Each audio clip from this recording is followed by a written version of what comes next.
Bonjour chez vous, je suis ravie de vous retrouver pour cette dernière émission de la semaine. Aujourd'hui, notre thème du jour est un cœur d'adorateur. Et aujourd'hui, c'est Gwen qui va nous apporter la pensée du jour. Et nous continuerons avec la rubrique C'est mon histoire, dans laquelle Samuel Choukrani nous racontera comment Dieu l'a visité et appelé à son service. Vous connaissez le programme? Je vais rejoindre les chroniqueurs.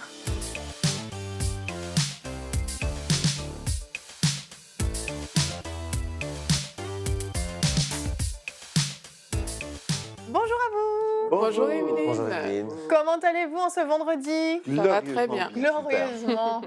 La dernière de la semaine, toute une semaine sur la louange. C'était super bien. On a vraiment eu tout un tas d'anecdotes, de témoignages, de révélations, de profondeur sur la louange. On est tous devenus des grands loueurs, j'ai envie de dire, mais on va devenir des adorateurs aujourd'hui. Ouais, Et c'était pour ça, pour ma transition, j'étais obligée. D'inventer un mot. Exactement. Je fais toujours ça. On peut dire adorateur, on peut dire loueur, voilà. Louangeur, si tu Louangeur. préfères. Donc, on va commencer tout de suite avec la pensée du jour. Gwen, nous t'écoutons, un cœur d'adorateur. Merci déjà de m'écouter. Ouais, un cœur d'adorateur. La Bible met vraiment l'emphase sur le cœur de l'homme. Dieu cherche le cœur de l'homme. La Bible dit que les hommes regardent à l'apparence alors que Dieu regarde au cœur. Et on met souvent beaucoup d'importance sur ce qui frappe, sur ce qu'on entend par rapport à la louange, parce que c'est ce qu'on entend, ce qu'on chante, mais Dieu met l'emphase sur ce qui se passe dans le cœur. Et j'aimerais dire, avant de commencer, que l'Église, je veux dire, universelle, va vivre un réveil dans la louange, dans l'adoration, et dans la prière. Dans la prière, parce qu'on atteint ceux qui nous entourent, on peut prier, intercéder pour ceux qui se perdent, mais aussi dans l'adoration, parce que c'est dans l'adoration que Dieu vient siéger. La Bible dit que Dieu siège au milieu des louanges d'Israël ou de son peuple. Dieu vient siéger. Et pourtant, je crois que c'est dans Ésaïe 29:13, je crois qu'il y a un verset qui dit quand ce peuple s'approche de moi, il m'honore des lèvres, mais son cœur est éloigné de moi. Et là, on voit qu'il y a un problème qui ne se situe pas dans ce qu'on dit, dans nos lèvres, dans les paroles qu'on prononce, dans les beaux chants de Bethel, de Hillsong, de tout ce qu'on veut. C'est pas dans ça, ou de Samuel Choukrani.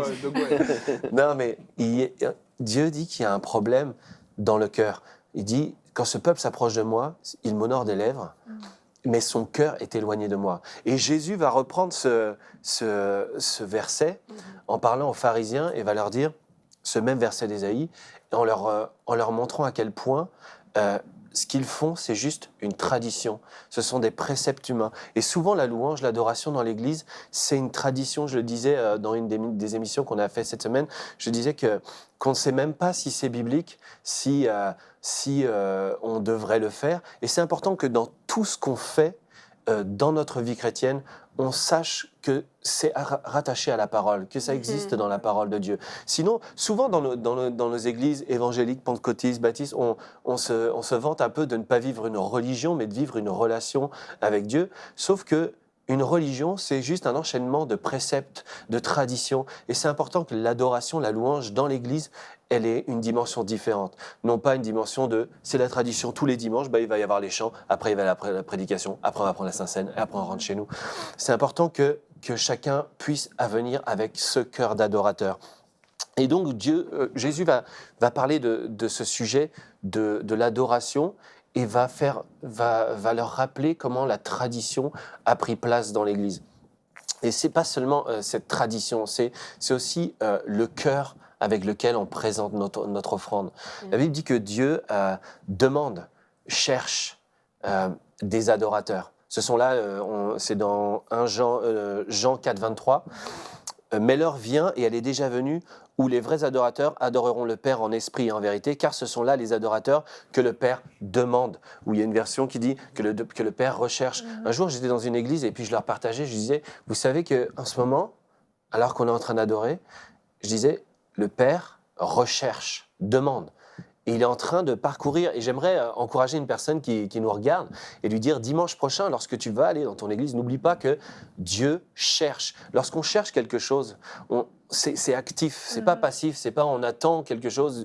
La Bible dit, ne dit pas que Dieu, voici les adorateurs que Dieu espère ou attend. Il recherche, il demande. Pourquoi? Parce qu'il sait qu'il y a une personne. Dieu cherche un homme, un cœur qui va faire toute la différence par son attitude, par le cœur qu'il va amener dans la louange. Et c'est pas donné uniquement au pasteur ni au groupe de louange. C'est une question de personnes dans l'Église. Dieu cherche un cœur. Une personne quelconque, quelqu'un de tout à fait lambda qui est dans l'église, qui s'assied tous les jours, tous les dimanches, tous les services à la même personne, à la même place. Dieu cherche, parcourt chaque rang de l'assemblée pour trouver un cœur d'adorateur. Et c'est puissant. Et ça peut être vous qui nous regardez, ça peut être vous, ça peut être cette semaine. Et vous allez vivre des percées. Dieu vient siéger au milieu des louanges de son peuple, mais son peuple honore des lèvres et non du cœur. Mais lorsque vous allez l'honorer avec votre cœur, Dieu va venir siéger. Dieu va venir, parce qu'il est fidèle, il le dit dans sa parole. Et il va venir siéger, il va venir rester, demeurer. Et lorsque la présence de Dieu est là, tout change.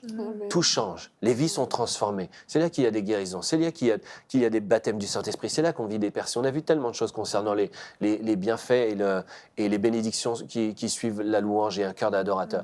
Donc Dieu cherche une personne. Et encore une fois, on peut voir que Dieu cherche un être et ne cherche pas un faire. Souvent, on est dans le faire, on se dit, moi je fais ça dans l'église, moi je fais l'accueil, moi je fais. Alors que Dieu cherche pas l'adoration. Il cherche même pas un moment d'adoration. On pourrait avoir un culte sans avoir un moment d'adoration. Dieu cherche un adorateur. Quelqu'un qui saura, avec ses mots, exprimer quelque chose qu'il a reçu dans son cœur, exprimer son amour, exprimer sa reconnaissance, exprimer toutes les choses qui font qu'il est attaché à Dieu. Et il y a beaucoup plus d'importance dans ces temps-là que dans les temps même où on va chanter les chants qui s'inscrivent sur l'écran et puis on regarde un petit morceau du couplet, un petit morceau du refrain. D'ailleurs, c'est une attitude de cœur. Jésus va parler d'un service de louange. Là, tu dois me dire, ah bon, Jésus parle d'un service de louange. Dieu parle d'un service de louange.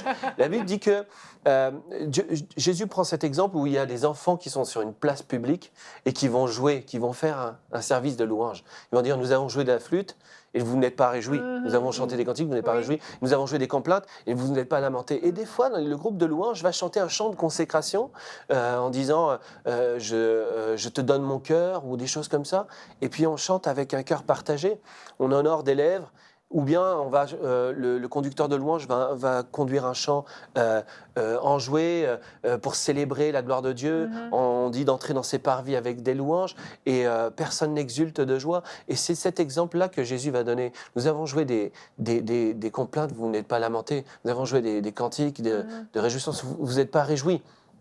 Et je pense que vous allez vivre une percée dans votre Église lorsque vous allez décider vous-même de vous impliquer dans ce temps, lorsque vous allez arrêter de vous exclure et de considérer que c'est l'équipe de louange qui nous conduit ou que c'est le pasteur qui nous conduit dans ce temps-là, vous avez bien plus à vivre et dans le temps d'adoration, dans le temps de louange, il peut se passer des choses, toutes les choses que vous avez attendues pendant peut-être 25 ans de vie chrétienne, c'est à ce moment-là, au moment où vous allez mettre votre cœur devant Dieu, ouvrir votre cœur, commencer à lui parler avec vos mots. Vous n'êtes même pas obligé de chanter ce qu'il y a au vidéoprojecteur ou sur l'écran. Vous pouvez chanter avec des mots simples et Dieu va se manifester parce qu'il siège au milieu des louanges de son peuple. Amen, amen. Gloire à Dieu. C'est vrai, Dieu cherche des adorateurs et pas l'adoration. C'est une révélation pour beaucoup, je pense, aujourd'hui, de réaliser ça. C'est beau, adorer, c'est une bonne chose, mais si on le fait des lèvres et non du cœur, c'est là le problème. Et je crois, ce que tu dis, Gwen, est vrai, malheureusement. C'est que dimanche après dimanche, on s'est réunis dans la même assemblée, avec les mêmes personnes, et souvent on s'assoit à la même place, effectivement, ma place réservée. Si quelqu'un s'est assis, c'est grave en plus. Et il y a une espèce d'habitude, en fait, qui s'installe et qui est, entre guillemets, normale, parce que c'est vrai que tous les dimanches, il se passe un peu la même chose, mais ça ne devrait pas, en fait.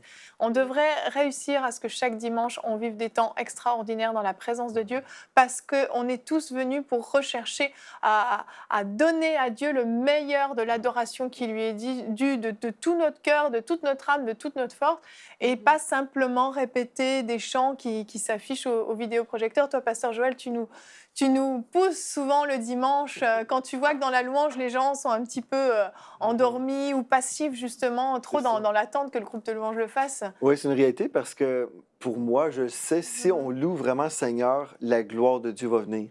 Puis quand on veut vivre la gloire de Dieu, ça nous frustre s'il y a des gens passifs. Et pour toi, je sais, Gwen, quand tu conduis les chants à l'église avec mon épouse, des fois, on vit des temps super bénis hein, dans l'onction, on ressent la présence de Dieu. Et le dimanche suivant, les gens sont comme, je sais pas, comme plutôt détachés, peuvent chanter comme tu viens d'exprimer, ils chantent, mais finalement, ils pensent à d'autres choses. Puis finalement, on est un peu déçus parce qu'on se dit, on pourrait vivre tellement de grandes choses ensemble. Mais je pense si on est vraiment cet homme ou cette femme adorateur à la maison, et le dimanche matin, c'est une continuité de notre vie. Et en même temps, on peut avoir des conducteurs de chants super loin et consacrés à Dieu. Mais si on est totalement détaché puis on vient voir un spectacle aussi, il y a beaucoup de chrétiens qui sont comme ça. Ils viennent voir, OK, là, Gwen et Mathilde doivent vraiment me convaincre que je vais louer Dieu. Mais si je réalise vraiment, c'est mon temps de louange et eux, ils sont juste là en avant pour m'aider, en fait, mais c'est mon temps de louange, mon temps d'adoration. Et si on s'approprie vraiment ce temps pour vraiment adorer notre Dieu parce que nous l'aimons et nous sommes des adorateurs, pas des spectateurs, je pense que ça fait une grande différence dans une église. Et tu sais, je disais même avant cette émission, on ne peut pas donner en public ce qu'on ne vit pas en privé. C'est vrai. Et moi, je dis gloire au Seigneur, puis merci Seigneur pour Gwen qui est à l'église avec mon époux. Je dis merci Seigneur pour ma femme aussi. Mais parce que je sais que, surtout ma femme, mais vraiment parce que je sais que les deux, c'est des adorateurs. Ce sont des adorateurs à la maison et on le ressent aussi. Dans leur vie, c'est pas comme « OK, là, je dois connecter avec Dieu ce matin. » C'est pas du tout. Mais toute ta vie, Gwen, je te connais personnellement. Tu es un adorateur, tu aimes le Seigneur, tu parles du Seigneur, Dieu te parle constamment aussi. Donc, c'est merveilleux parce que là, on peut baigner dans l'onction. Mais j'aime bien comparer le groupe de louange à une locomotive. C'est comme un train. Tu sais, si les wagons ne décident pas de s'accrocher à la locomotive, ben, ils iront nulle part. Ils vont rester à la gare, à l'entrepôt, peu importe. Et c'est ça, c'est que voilà, vous êtes une locomotive. Tu es une locomotive, Gwen. Je suis désolée de te le dire. Quelquefois, c'est l'ignorance aussi, parce que je me rappelle quand j'ai donné ma vie à Dieu, vraiment dans le début, j'ai lu un livre qui s'appelait « Une vie motivée par l'essentiel ». Et c'est dans ce livre que j'apprenais que l'adoration, c'est un style de vie. C'est pas juste le dimanche, parce que trop souvent, on pense, parce qu'on appelle ce moment-là dans le culte l'adoration, mais on pense que c'est ça l'adoration, c'est à ce moment précis. Mais quand on comprend, comme Pasteur Joël disait tout à l'heure, que c'est l'adorateur que Dieu cherche, Gwen l'a aussi dit, mais c'est un style de vie. C'est pas le dimanche que ça émerge tout d'un coup. C'est vraiment tout ce que je vis tous les jours m'amène à être un adorateur. Et le dimanche, ce n'est qu'une expression encore de mon adoration que je vis tous les jours. Mais ça aussi, ça prend comme une soif de vouloir faire ces choses-là, une soif de vouloir aller chercher Dieu. Je ne sais pas, quand moi je lis par exemple des psaumes, je vois David qui dit que tes demeures sont agréables, des paroles comme ça, mon âme soupire. Ça veut dire qu'à l'intérieur, c'est comme il y a quelque chose qui brûle. Et je pense que c'est ça aussi le cœur de l'adorateur, c'est qu'à l'intérieur de lui, il y a une soif qui peut pas être qui peut pas être comblée, plutôt, qui peut pas être comblée s'il ne rencontre pas le Seigneur. Et si on venait avec cette soif-là à l'Église, quelque chose qu'on cultive déjà dans notre vie de tous les jours, mais imaginez si on venait tout le monde avec cette soif-là à l'Église, mais comme Pasteur Joël disait, on vivrait des moments vraiment extraordinaires. Où la présence de Dieu serait vraiment tangible et où des vies seront véritablement transformées. On a demandé aux téléspectateurs, aux internautes en sondage, justement, qu'est-ce qui faisait la qualité, selon eux, qu'est-ce qui fait la qualité des temps de louange et d'adoration. Et justement, pour rejoindre ce que tu dis, Aurélie, 52% ont dit l'attitude de l'Assemblée. On a 13% qui ont dit la qualité du groupe de louange, 17% le choix des chants, 18% les exhortations entre les chants, mais 52% pensent que c'est l'attitude de l'Assemblée. Et il n'y a pas de bonne ou de mauvaise réponse, hein, c'est pas à savoir ça. C'est simplement qu'on voit quand même la conscience des gens que c'est une responsabilité personnelle de choisir de rentrer dans un temps de louange et d'adoration ou de ne pas y rentrer.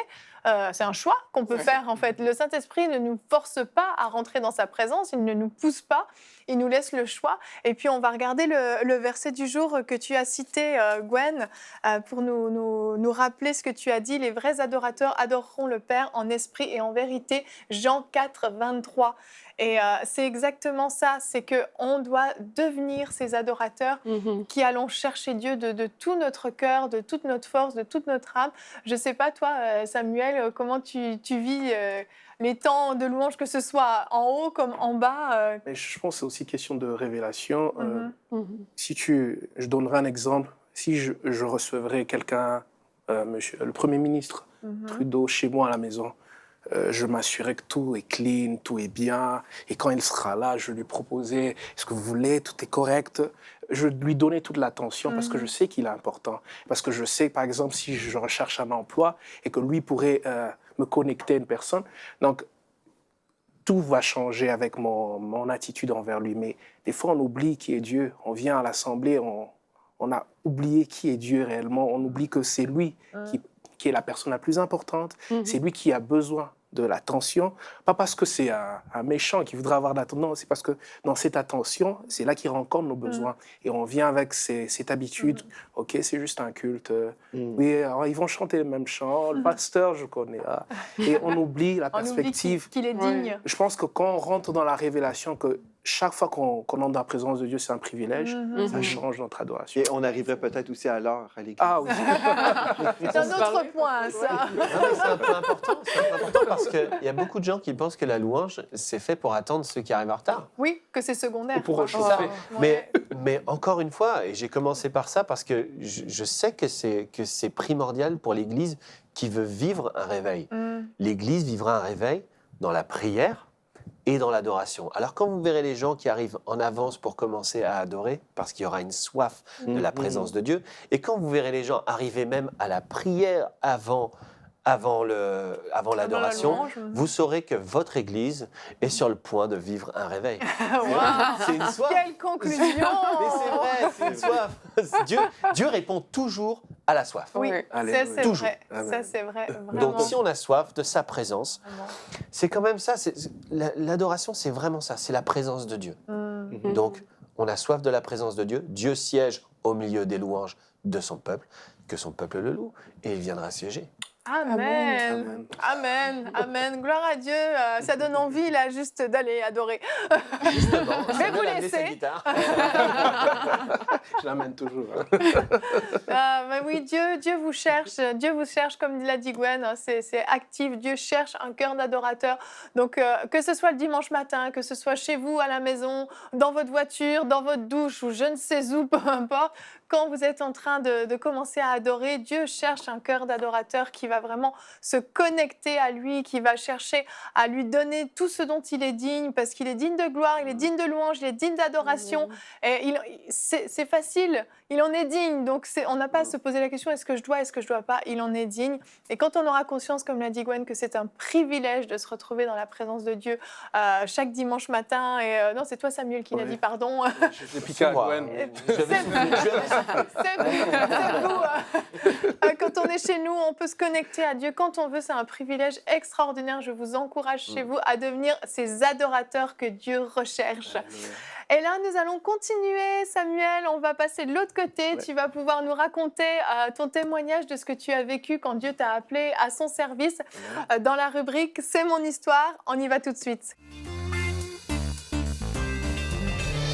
Donc Samuel, comme je l'ai dit, tu vas nous partager ton témoignage, comment Dieu t'a appelé. D'abord, il y a eu une parole de ton pasteur, on verra qu'il y a eu une visitation vraiment où la présence de Dieu est venue et puis des choses extraordinaires en sont sorties. Et puis hop, un appel et puis propulsé dans ta destinée. Et ton histoire commence, l'histoire de ton appel en tout cas commence en 2006 avec une parole de ton pasteur, c'est bien ça? Oui, environ en 2006, je pense qu'il y avait une prédication, le pasteur était en train de prêcher et en plein milieu de la prédication, il s'est arrêté et il a dit il y a quelqu'un ici qui a besoin d'apprendre un instrument et Dieu va vous surprendre. C'est venu me toucher. Tu as su que c'était pour toi. J'ai réalisé que oui, parce que j'avais des envies d'apprendre une guitare, mais je ne savais pas. Et ça, c'était comme un peu ma confirmation. Et alors, j'ai demandé à mes frères de chorale de me prêter une de ces guitares. Ils ne l'utilisaient pas. Mais je l'ai gardé la guitare dans la maison parce que J'avais vraiment pas la motivation. L'objet déco. Ouais, et puis ce qui est drôle, c'est que je pensais qu'elle était accordée, elle ne l'était même pas. Donc des fois, je faisais des trucs et je pensais que j'étais bon. Et puis après, ce qui est arrivé, c'est qu'un ami à moi, Jean-Marc, et un autre, Olivier a demandé à ce qu'on puisse avoir des temps de prière chez moi à la maison, dans mon appartement. Et il a proposé d'un coup, là, OK, il faudrait qu'on commence ce dimanche. Donc ça, c'est bien après, on peut dire peut-être quelques mois après. La parole de La ton parole pasteur. du pasteur, exactement.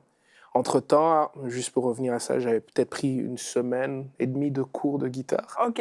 Et Tu avais essayé. un accord seulement. Ah, tu connaissais un accord. Un accord, C'est déjà je pense bien. que c'était sol, mon accord préféré. Mais mon ami, il vient là à la maison, on est 3, et puis il me dit, OK, j'ai vu que tu as une guitare, il faudrait que tu chantes pendant qu'on est en train de prier. Moi, je savais rien faire, je savais rien jouer, mais j'ai pris par la foi. Ah ouais, vraiment par la foi. On a commencé, mais j'ai commencé à gratter la corde de sol, et puis j'ai commencé à chanter une improvisation, mais je disais merci au Seigneur Jésus. OK. Et la présence de Dieu est tombée dans la pièce qu'on n'arrêtait plus. Moi, je chantais le même mot tout le temps, là. Tout le temps. Et Olivier se mettait à prier, à parler en langue. On a commencé à tous prier, on a commencé à parler en langue et on n'arrêtait pas. Wow. Je pense que ça a pris tellement... c'était vraiment tangible, c'était vraiment puissant. Puis Olivier, Dieu lui donnait des paroles de connaissance. Hein, et Dieu lui disait que non... il voyait comment il allait m'utiliser puissamment au niveau de la louange, écrire par l'écriture, par la louange. Mais moi, dans mon cœur, j'étais, mais qui sait que je sais jouer juste un seul accord. et puis, je chantais dans une chorale, mais j'étais juste un choriste. Oui. Donc, je ne savais même pas l'idée. Mais il a tellement prophétisé les choses. Et c'est comme si le Seigneur savait dans mon cœur ce que je venais de murmurer et dire que je ne sais même pas jouer à la... Il s'arrête, il dit, Dieu me demande de te dire, est-ce que tu veux qu'il t'apprenne à jouer à la guitare ou tu veux prendre des cours? Il dit, bien sûr que je veux que ça soit. Ben oui. On a prié, on a continué. Wow. Et ce jour-là, je savais exactement que Dieu voulait absolument que j'entre dans le ministère de la louange. Mais ce qui est extraordinaire, c'est qu'après ça, cette expérience-là, j'ai commencé à entendre des chants dans ma tête. Ah oui. Et ça n'arrête jamais. Des fois, j'en parle, les gens pensent que je suis fou. Moi, à un moment aussi, je pensais que j'étais fou. J'entends constamment. Des chants nouveaux, en fait. Des chants nouveaux. Des fois, c'est des cantiques connus, ou des fois, c'est nouveau, mais c'est constamment. Il y a toujours comme, on dirait qu'il y a une mélodie. Tu as une radio dans la tête. Voilà. Une fois, j'ai même prié, j'ai dit, Seigneur, je voudrais dormir. J'ai besoin de calme. Et après, le Saint-Esprit va m'expliquer après que c'est un don qu'il a mis en moi. C'est ça, c'est comme un dépôt qu'il voilà, a laissé parce qu'après, en toi. j'ai commencé à écrire. OK. J'ai commencé à écrire, mais je ne chantais pas encore comme lead. Tu étais toujours choriste. J'étais toujours choriste. Et puis, il y a eu une sorte d'audition qu'on a fait à l'église où je vais, à MCI, où on avait besoin de personnes qui pouvaient chanter avant que le pasteur ne prêche. Et je suis allé à mon audition avec la guitare. Mais là, je ne savais même pas encore bien jouer. J'avais un ami à moi qui allait jouer la guitare pour moi, pour l'audition. Puis on arrive à l'audition, on nous dit que non, il fallait amener un CD instrumental. Et pas un instrument de musique. Pas un instrument de musique. On a besoin de personnes qui vont le faire avec une trame sonore. J'ai dit, bon, OK, c'est bon. Donc, pour nous, l'audition, c'est fini. C'était fichu, ouais. L'audition est terminée et les micros étaient encore là. J'ai demandé à mon ami, tu sais quoi, tu vas monter à jouer, on va juste faire un jam entre nous, mais je vais adorer. J'ai commencé à jouer, je commençais à adorer, mais la femme qui faisait l'audition, elle partait. Mais quand elle a entendu ma voix, elle est vite retournée. Elle est restée comme ça. La présence de Dieu était là. Et ce qui est extraordinaire, c'est que depuis ce temps de prière-là, vu qu'on n'arrêtait pas, on priait à chaque dimanche après le culte. C'est comme si Dieu redéposait son onction. Et il suffit que je touche la guitare comme ça. On se mettait à adorer et on avait même appelé cette cellule de prière le cœur de Jésus. Wow. Et on aimait tellement se rencontrer, c'était extraordinaire. La présence de Dieu était toujours là et Dieu nous parlait. Et c'est comme si c'était resté. Et pendant l'audition, la dame, elle a senti, elle dit qu'il y a quelque chose en toi, il y a quelque chose, on va te choisir pour faire. Et on avait commencé... Quel honneur. On avait commencé à chanter. Mon ami venait, il grattait la guitare, aimait, et moi, je chantais. Et chaque fois qu'on avait ce genre on peut appeler de spécial à l'Assemblée, il y a toujours quelque chose de puissant qui se faisait dans l'adoration. Tu sentais dans la pièce, littéralement, que la présence de Dieu était là. Tu voyais que ce dépôt que tu avais vécu dans cette cellule de maison était resté, en fait. Et les paroles que Dieu avait dites étaient confirmées. Toutes les paroles étaient confirmées. Puis même un jour, il y a eu un homme de Dieu qui est venu prêcher à MCI. C'était un anglophone. Il s'arrête et il dit, est-ce qu'il y a quelqu'un qui s'appelle Samuel ici? Moi, je dis, il doit sûrement avoir un autre Samuel. Ben oui. Puis il a donné les détails. Il a dit, non, au niveau de la louange, Dieu va vraiment t'utiliser pour amener des réveils. Et c'est comme toute la continuité depuis que le pasteur a dit que Dieu allait te surprendre, et puis mon ami qui avait prophétisé tout ce... Et puis après est arrivé le moment où je dois amener les chants que Dieu m'avait donné à écrire. Entre autres, ce qu'on discutait avant, il y a plusieurs chants que j'ai eus dans des retraites de prière qui sont restés des chants phares à MCI.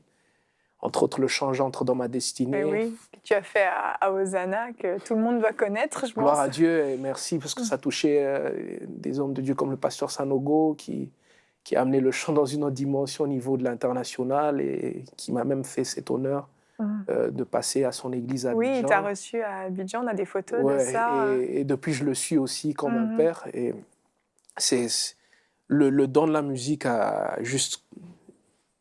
J'ai comme cette facilité-là à écrire.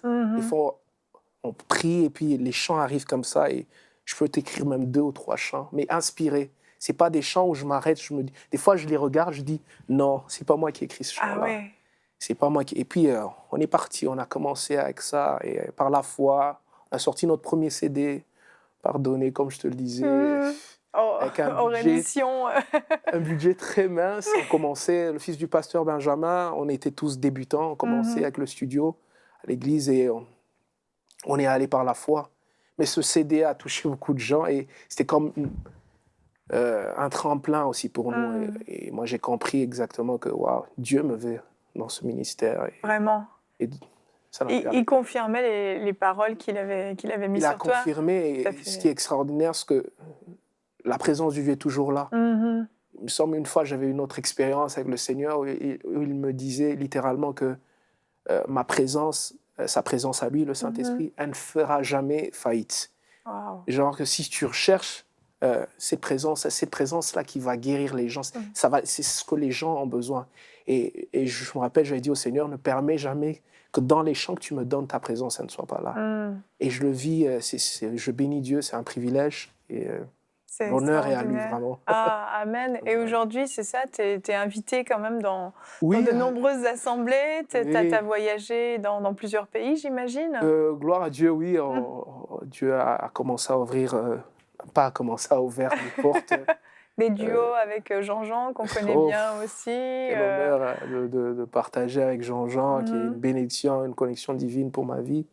Parce que depuis, je travaille avec son équipe au niveau de la production, du CD, tout ça. Oui, c'est pas le même professionnalisme, j'imagine. Non, ça, c'est des machines. Dieu a permis qu'on aille en Belgique, Dieu a permis qu'on aille en Martinique, Côte d'Ivoire, et il y a d'autres voyages qui arrivent pour cette année aussi. Et je bénis Dieu d'être cet instrument. Je pense que le pasteur Sanogo le dit dans son dernier CD, Les ailes de la foi. Il dit quand quelqu'un joue bien un instrument, on ne va pas féliciter l'instrument, on va féliciter la personne. Et aujourd'hui, la relation avec le Saint-Esprit, ce que le Saint-Esprit m'utilise, c'est vraiment lui qui doit être glorifié. Et je le bénis parce que... Toi, tu es comme l'instrument entre ses mains, quoi. Gloire à Dieu. Aujourd'hui, il m'a permis de rencontrer Gwen, Hosanna, et voilà. Et je sais qu'il y a plus. Amen. Amen. C'est juste le début. On voit comment Dieu t'utilise et c'est juste extraordinaire. C'est juste que Dieu, il te dira... Ce que je comprends avec Dieu, c'est que s'il nous montre tout, on ne va pas marcher par la foi.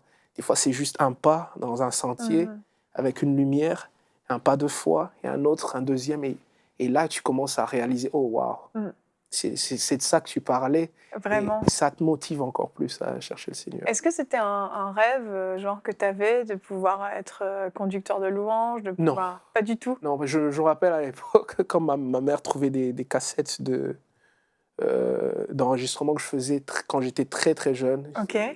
je chantais du Michael Jackson et tout ça. Ouais. Mais des fois, elle trouvait ça, elle dit, j'espère qu'un jour tu chanteras pour Dieu. Ah oui, c'est Oui, vrai. oui, ça, je me rappelle très Ah bien. ouais, donc ta maman a beaucoup prié. J'imagine, je le crois, mais oui, je sais qu'elle a beaucoup prié Ah pour ouais. moi. Et non, ça n'a jamais été un rêve, mais c'est devenu, c'est comme, pas un fardeau, mais une passion Mhm. de la présence de Dieu au niveau de la louange. Mm. C'est comme, je sais que c'est ça que Dieu veut pour ma vie et il n'arrête pas de le confirmer. Et ton désir, quand tu chantes, quand tu adores, quand tu loues, c'est quoi le cœur, le message que Dieu t'a donné, en fait, quand tu passes ces temps dans l'adoration pour son peuple, en fait? Est-ce qu'il y a quelque chose vraiment qui brûle particulièrement? Oui, oui, c'est que les gens repartent avec le Saint-Esprit chez eux. Wow. Qu'ils l'emmènent avec eux, Ouais. qu'ils le rencontrent, que le Saint-Esprit les amène dans une autre dimension d'intimité. Amen. Parce que c'est lui qui sait ce qu'il y a de meilleur pour nous.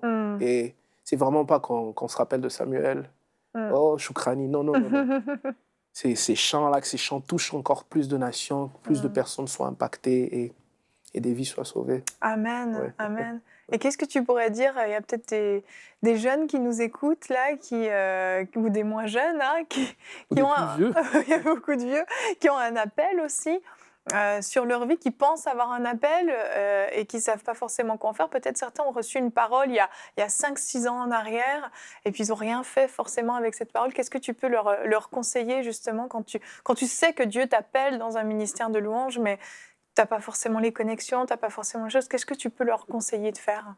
Je veux juste les encourager à faire confiance à Dieu et à revenir vraiment à cette parole, à ce rêve que Dieu a mis dans leur cœur et à prendre un jour à la fois avec la présence de Dieu, être patient avec la présence de Dieu, être patient avec ce que Dieu... Parce que des fois, on pense que Dieu m'a donné un rêve et demain, c'est l'avion. Non, quand on pense à ceux qui ont créé l'avion, j'ai oublié leur nom. Les frères. Les frères, voilà. Je ne sais plus leur nom. Oui. C'était des frères. Voilà. Il y a eu beaucoup d'échecs, il y a eu Oui. beaucoup... Mais après, aujourd'hui, tout le monde voyage dans des avions. Je me demande s'ils étaient vivants quand ils verraient leur... C'est la même chose avec le Seigneur. Dieu veut qu'on marche par la foi. Et s'il nous donne des fois une parole, on doit s'accrocher à cette parole-là. Je ne savais pas, et je ne sais encore toujours pas. Je sais que le Seigneur m'emmène dans une plus grande dimension. Mais je ne le savais pas en 2006, quand le pasteur a déclaré, ou quand mon ami, on a commencé cette cellule de prière. Et peut-être que vous ne savez pas, mais je vous encourage vraiment à foncer avec le Seigneur, à lui faire confiance, chaque pas à la fois, un jour à la fois, et vous allez voir. Amen. Et toi, tu as une expérience particulière, tu n'as pas appris à jouer de la guitare, Dieu t'a appris, mais est-ce que c'est quelque chose qui peut arriver à tout le monde, ou est-ce que tu encouragerais justement ceux qui sentent un appel à prendre des cours quand même? Absolument, parce que bien que Dieu m'a dit, ok, je vais t'apprendre, mais c'était par Dieu m'a appris c'est pas littéralement qu'il est entré dans ma chambre et dit, ok, prends ta guitare. Non, il me conduisait vers... à apprendre plus rapidement. C'est-à-dire, je pourrais m'asseoir sur mon ordinateur et je dis, OK, aujourd'hui, je vais apprendre telle chanson d'un adorateur connu. Et puis là, ça me permettait de connaître d'autres accords. Donc, c'est comme ça qu'il m'a... Donc, j'ai jamais été un paresseux ou que j'attendais dans ma chambre. C'est ça. Non, il faut... T'as pas un jour pris ta guitare et puis hop, tu savais jouer parfaitement. Et aujourd'hui, je continue encore à apprendre, je continue à m'améliorer, je continue à rechercher cette excellence parce que notre Dieu est excellent. C'est vrai qu'il permet que j'ai cette facilité de comprendre les accords, mais je vous encourage vraiment à travailler sur le don qu'il vous a donné parce que c'est un Dieu excellent. Exactement, c'est ça. C'est que prendre des cours tout le temps, et cours de voix, et cours d'instruments, et vraiment.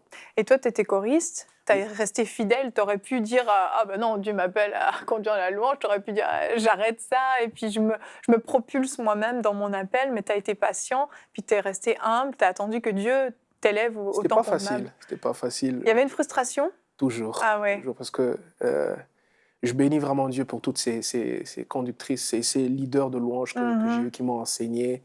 Il y en a qui ont investi en moi, et c'était pas facile parce qu'il y a des fois, on veut toujours aller à l'avance, on veut que les choses bougent, mais cette formation, je la recommande à tout le monde, d'attendre. Ça m'a pris quoi? Depuis 2006, Et mon premier CD est sorti en 2013. Ah oui, quand même. Bon, quand même 7 ans. C'est ça, c'est quand même 7 7 ans ans. d'attente, 7 ans d'échec. Je racontais aux autres que la première fois que je jouais à la guitare, je tremblais tellement que les gens réalisaient que j'étais gêné. Ils ont applaudi pour moi. Oh. Quand je suis rentré chez moi, je dis Seigneur, pourquoi tu as fait ça? Plus jamais Quelle ça. honte, quelle humiliation.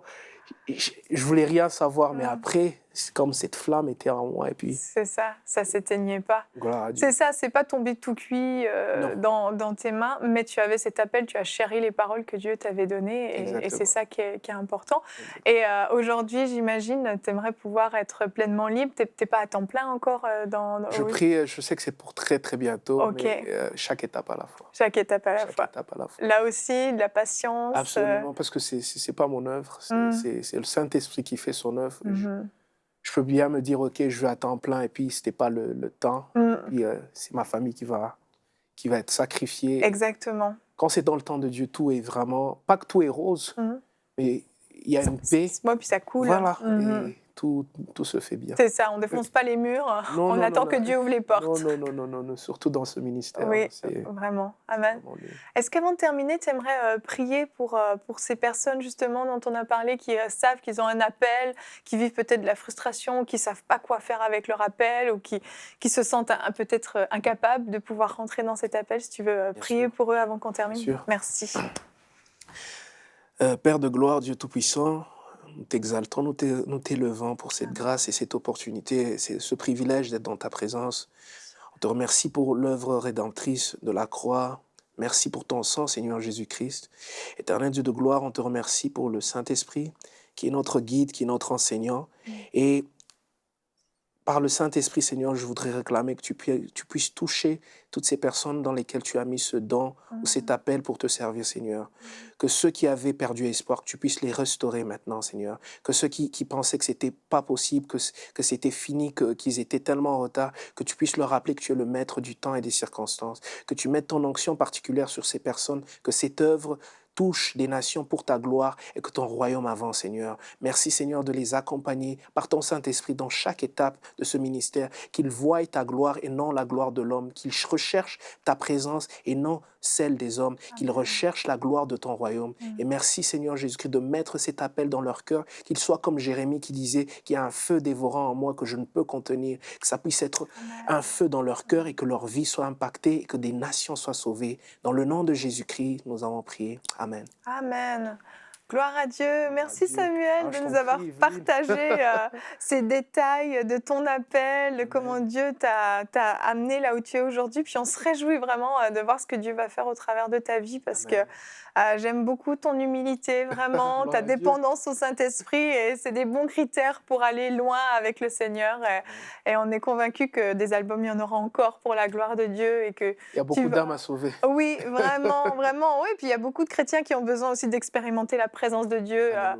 dans leur temps d'adoration. Puis les chants que tu composes amènent vraiment la présence de Dieu. Et Gloire à je suis Dieu. convaincue que ça va encore toucher beaucoup de vies. Donc merci. Et Merci, puis Evelyne. vraiment que Dieu continue cette œuvre avec toi. Merci. Et quant à nous, on va se retrouver la semaine prochaine. Donc, je vous souhaite un excellent week-end et vraiment que vous puissiez passer du temps dans la présence de Dieu, dans l'adoration, dans la louange, comme on l'a dit toute cette semaine. Ça a été vraiment une semaine extraordinaire où on a parlé de choses profondes et je prie vraiment que vous puissiez les expérimenter ce week-end et dimanche à l'église, que vous soyez des adorateurs enflammés pour le Seigneur et que le Saint-Esprit puisse venir vous visiter comme jamais auparavant, que vous receviez vos percées, que vous soyez transformés de gloire en gloire pour le Seigneur. Que Dieu vous bénisse et bonjour chez vous.